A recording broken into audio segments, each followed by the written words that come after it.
3 signatures à Moscou, un silence médiatique, et une alliance qui pourrait tout bouleverser en Afrique de l'Ouest.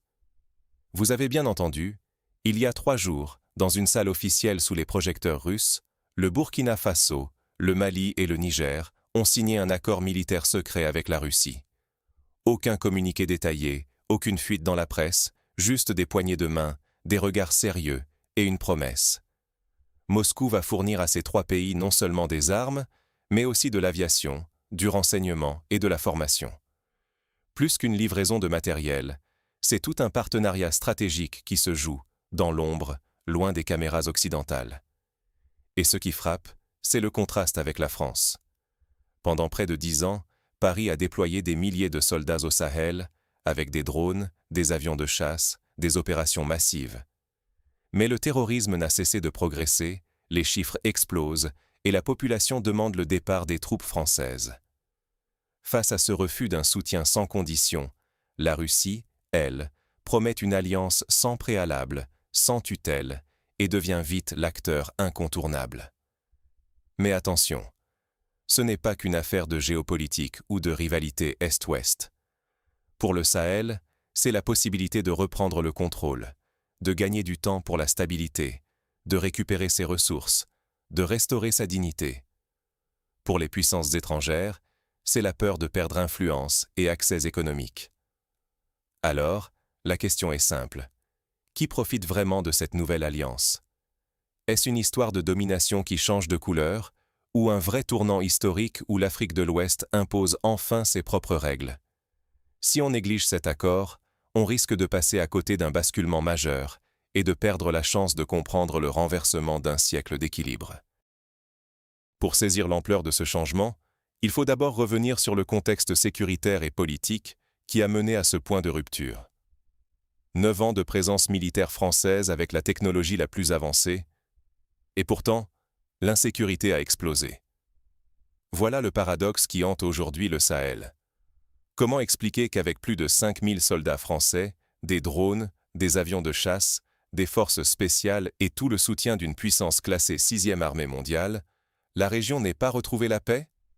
Pire encore, entre 2014 et 2020, le nombre de morts liés au terrorisme au Mali, au Burkina Faso et au Niger est passé de 456 à 6276. Plus de 13 fois plus. Ce chiffre sidérant n'est pas une simple statistique. Il raconte le basculement d'une crise localisée vers un chaos régional. Sur le papier, l'opération Barkhane avait tout pour réussir. Des avions qui sillonnèrent le ciel du désert, des hélicoptères d'attaque, des réseaux de renseignement profonds et l'appui des Nations Unies. Les images montraient une supériorité écrasante. Technologie de pointe, hommes ultra entraînés, logistique impressionnante. Mais sur le terrain, la réalité était tout autre. La violence ne faisait que s'étendre. Les attaques se multipliaient, les groupes armés gagnaient du terrain, et surtout, les civils payaient le prix fort. Les villages étaient attaqués, les populations déplacées, et chaque année, le sentiment d'abandon grandissait. Prenons le cas du Burkina Faso. En 2024, ce pays est devenu, selon les classements internationaux, le plus touché par le terrorisme au monde, devant l'Afghanistan, devant la Somalie. Le Mali et le Niger suivèrent de près. Et pendant ce temps, les troupes françaises étaient encore déployées. En juin 2024, une attaque de grande ampleur perpétrée par JNIM fait environ 170 morts parmi les soldats et les civils. 2 mois plus tard, plus de 600 villageois sont massacrés dans la région de Barça-Logo. Ces drames, loin d'être des exceptions, sont devenus la norme sous le regard d'une force étrangère censée ramener la sécurité. Devant cet engrenage infernal, la frustration n'a fait que monter. Pour beaucoup, l'échec n'était plus à prouver. La présence française ne protégeait ni les populations, ni l'intégrité des États. Au contraire, elle entretenait un climat de dépendance et d'incompréhension. Les dirigeants parlèrent de coopération, mais dans les rues de Niamey, Bamako ou Ouagadougou, le sentiment dominant était celui d'une impuissance partagée, d'un échec collectif. Lorsqu'un sondage révèle que 98% des Nigériens souhaitent le départ de la France, Même si cela signifie subir des sanctions économiques, cela dit tout. Une rupture profonde, irréversible. Persister dans ce modèle sécuritaire, c'est condamner le Sahel à l'instabilité et à la dépendance. Des décennies perdues, des vies sacrifiées. L'heure n'est plus aux demi-mesures, mais à une refonte totale. Alors, pourquoi la France, avec toute sa puissance, a-t-elle échoué là où la Russie prétend aujourd'hui incarner une alternative? Et si l'objectif français n'avait jamais été l'éradication du terrorisme, mais la préservation d'un système de dépendance? Regardons les faits. Pendant plus de 10 ans, la France, 6e puissance militaire mondiale, a mené des opérations massives sur 5 pays du Sahel. Avec des bases, des drones, des avions de chasse, des troupes d'élite, elle avait tous les atouts pour inverser la vapeur. Pourtant, la situation n'a fait qu'empirer. En 2024, le Burkina Faso est devenu, selon plusieurs classements, le pays le plus impacté au monde par le terrorisme. En juin, une attaque d'une violence rare a coûté la vie à 170 soldats et civils. 2 mois plus tard, dans la région de Barcelona, c'est un massacre de plus de 600 villageois qui a secoué la planète. Ce ne sont pas des escarmouches isolées, mais des opérations coordonnées d'une ampleur inédite. Et tout cela s'est produit alors que l'armée française était toujours présente, officiellement pour protéger la région. Cette réalité soulève une question dérangeante. Comment une armée aussi puissante, aussi bien équipée, peut-elle échouer à ce point? Certains experts avancent une explication simple. Le véritable objectif n'était pas de vaincre le terrorisme, mais de pérenniser une forme de tutelle. Un modèle post-colonial qui maintient la dépendance. L'image du soldat venu libérer a laissé la place, dans l'opinion publique, à celle d'un gestionnaire d'intérêts étrangers. Le franc CFA, toujours contrôlé en partie depuis Paris, les contrats miniers où les grandes sociétés françaises raflent la mise, les accords de défense imposés sans véritable réciprocité. Tout cela nourrit un sentiment d'humiliation, un goût amer de souveraineté confisquée. Les chiffres parlent d'eux-mêmes. Près de 98% des Burkinabés interrogés en 2023 disaient vouloir le départ des troupes françaises, quitte à subir des sanctions économiques. Pour eux, ce n'était plus qu'une question de sécurité, mais de dignité. Alors, quand le capitaine Traoré a pris le pouvoir à Ouagadougou, la réaction a été sans appel. Des foules en liesse, des drapeaux russes brandis, des symboles français brûlés. Ce rejet populaire va bien au-delà d'un simple désaccord sur la stratégie militaire, il traduit une volonté profonde de reprendre sa destinée en main, de sortir d'un système où l'apparence de l'indépendance masquait la réalité de la dépendance. C'est dans ce contexte que la Russie fait son entrée. En apparence, le dispositif russe est bien plus modeste. À peine 300 instructeurs, quelques dizaines d'hélicoptères, Mi-171, Chash, des AK-47, des systèmes solaires Igla. Mais ce qui fait la différence, ce n'est pas la quantité, c'est la méthode. Moscou propose une coopération basée sur la formation, le transfert de compétences et surtout, l'autonomie des forces locales.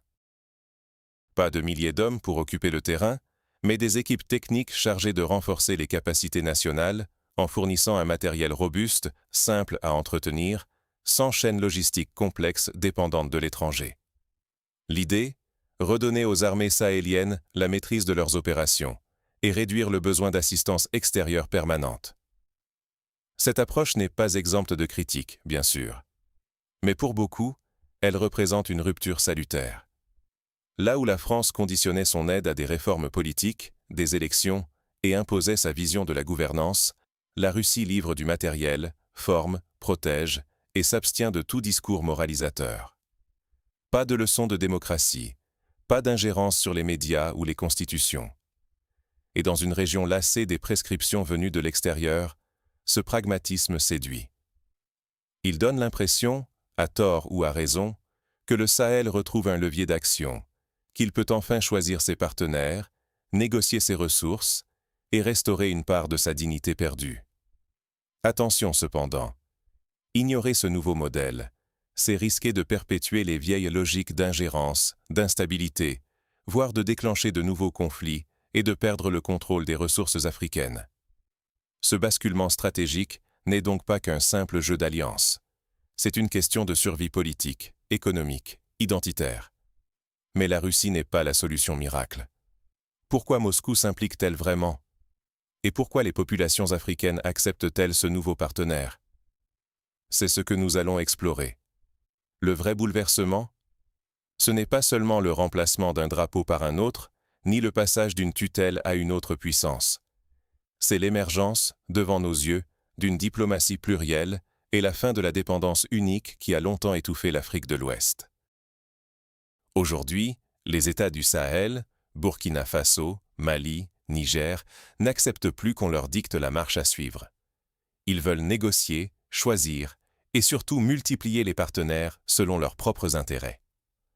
Regardez la différence avec la France. Pendant des décennies, Paris exigeait des réformes politiques, des élections, des avancées démocratiques, souvent plus théoriques que réelles. En échange, un accès privilégié aux ressources, le maintien du franc CFA, une présence militaire massive et un contrôle discret mais total sur les leviers économiques. Dès qu'un pouvoir refusait ces conditions, la France appuyait des oppositions, encourageait des sanctions, parfois même des déstabilisations.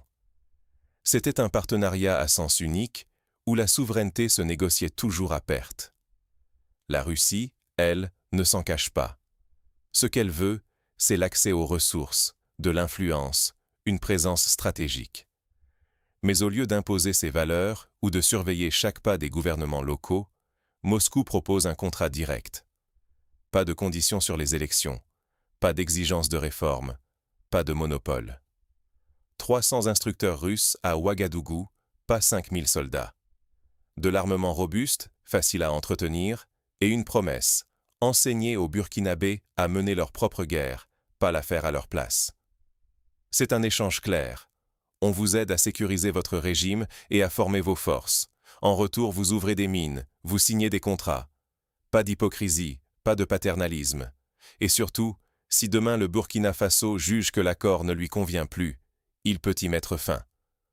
Sans menace de sanctions, sans ingérence, sans représailles. C'est là toute la différence. La flexibilité de cette relation rend le pays moins vulnérable, plus maître de ses choix. Mais la Russie n'est pas seule dans la course. Le vrai bouleversement, c'est la multiplication des partenaires. La Turquie livre des drones Bayraktar et forme des pilotes. La Chine investit lourdement, non seulement dans les mines, mais aussi dans des routes, des hôpitaux, des infrastructures critiques. L'Iran, discrètement, envoie des conseillers militaires. Les Émirats arabes unis signent des accords économiques qui ouvrent de nouveaux marchés. Les pays du Sahel démontrent qu'ils ne veulent plus d'un seul tuteur, mais d'une concurrence saine entre puissances mondiales.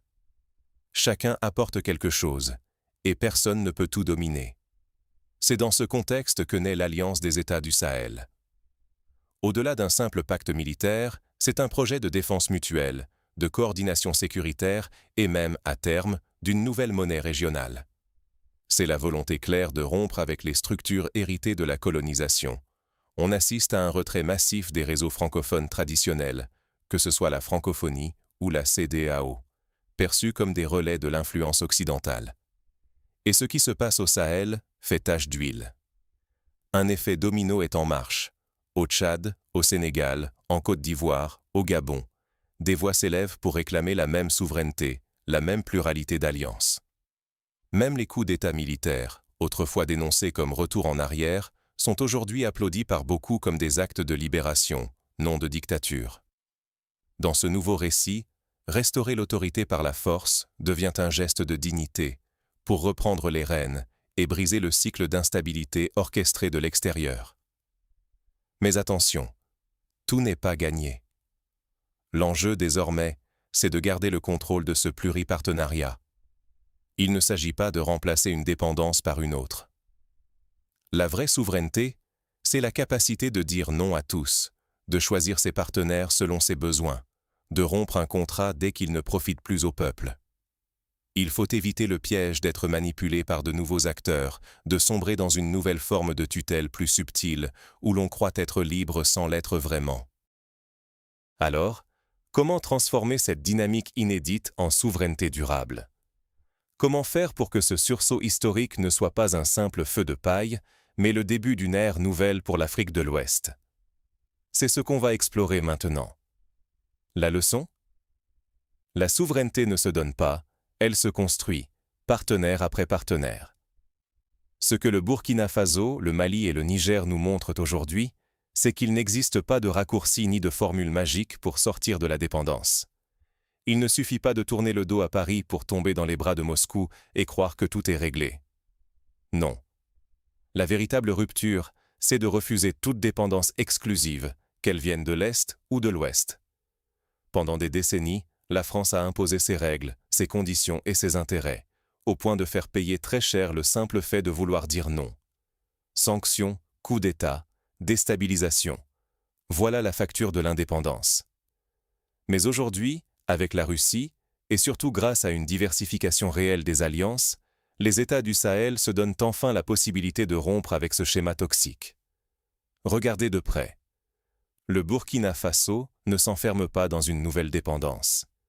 Il négocie avec la Turquie pour des drones, avec la Chine pour les infrastructures et les mines, avec l'Iran pour des conseillers militaires, avec les Émirats pour des accords économiques. Ils mettent chaque partenaire en concurrence, et c'est là la clé. La souveraineté, c'est la capacité de négocier chaque accord selon ses propres intérêts, sans jamais se lier les mains.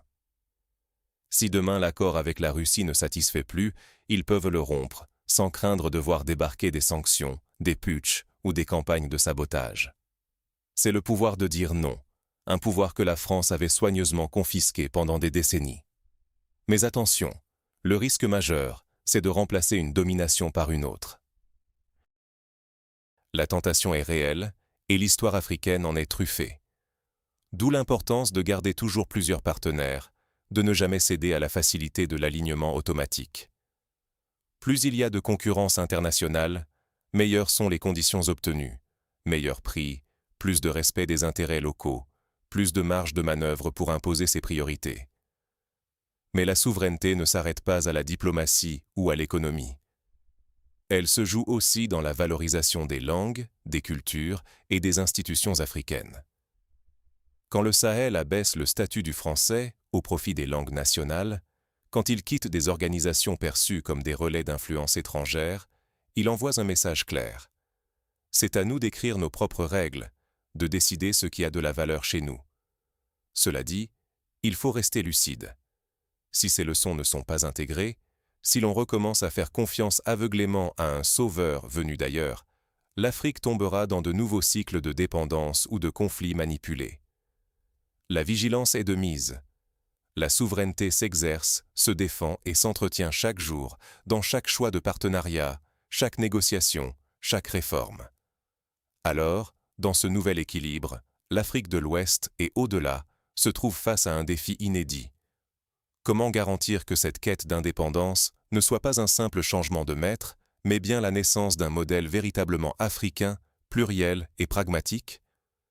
Reste une question essentielle. Quelle vision l'Afrique veut-elle écrire pour son avenir? Ce n'est pas la fin d'une domination, mais le début d'un choix. Ce qui se joue aujourd'hui au Sahel dépasse largement le face-à-face entre la France et la Russie. C'est le réveil d'une région qui refuse d'être assignée à un seul partenaire, qui brise enfin des chaînes héritées de l'histoire pour tracer sa propre route. Le nouvel accord militaire avec Moscou n'est pas une soumission à une puissance étrangère de plus. C'est la preuve que l'Afrique de l'Ouest veut écrire ses propres règles du jeu, en multipliant les voix autour de la table, en négociant selon ses intérêts et non selon ceux dictés ailleurs. Accepter ce nouveau paradigme, c'est oser croire que la souveraineté n'est pas un mot creux. C'est se donner la chance de gérer ses ressources, de protéger son territoire, de bâtir une économie qui profite d'abord à ses enfants. Le risque, c'est de rester prisonnier du passé, à subir indéfiniment des choix faits par d'autres, au prix de sa dignité et de son avenir. Ce tournant historique rappelle que l'avenir appartient à ceux qui osent choisir, qui savent dire non à la dépendance et qui imposent leurs propres conditions. Aujourd'hui, le Sahel envoie un message à l'Afrique et au monde. Il n'y aura plus de retour en arrière.